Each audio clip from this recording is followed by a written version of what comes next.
Yo, yo, what is up mga Repa Peeps? Kumusta? Good morning. Today is Sunday.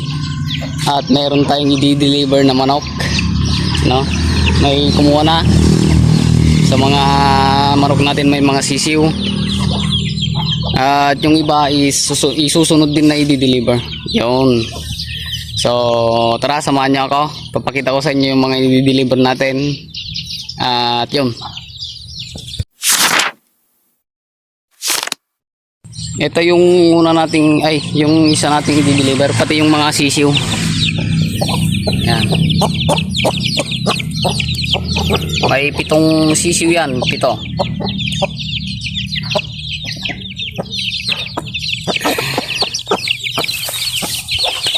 At ito naman yung isa, may 11, kaya malabo. May 11 sisiw.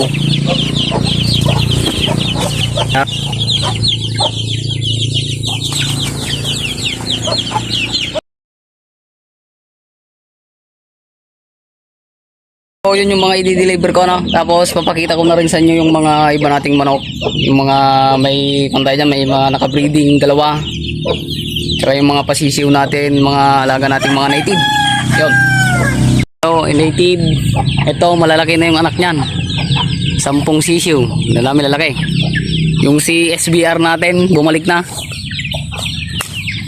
Si Tanaka Boy.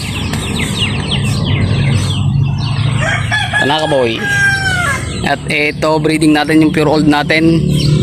May 1, 2, 3, 4, 5, 6, 7. May 7 itlog na. At yung bago nating saltag dito, at yan ay makakatay na sa 5. Mga bagong pisa natin, 10 sisiw.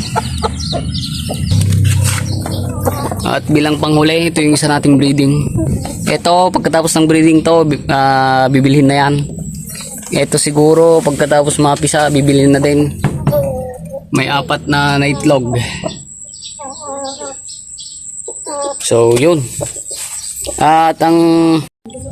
putik ah. So, yun mga Repa Peeps. Ang matitira na lang dito sa atin ay yung pair natin na old, tsaka yung mga native natin, at tsaka si Tanaka Boy. So yun, salamat sa inyong panonood. Subaybayan nyo pa ang mga susunod natin mga video. Salamat.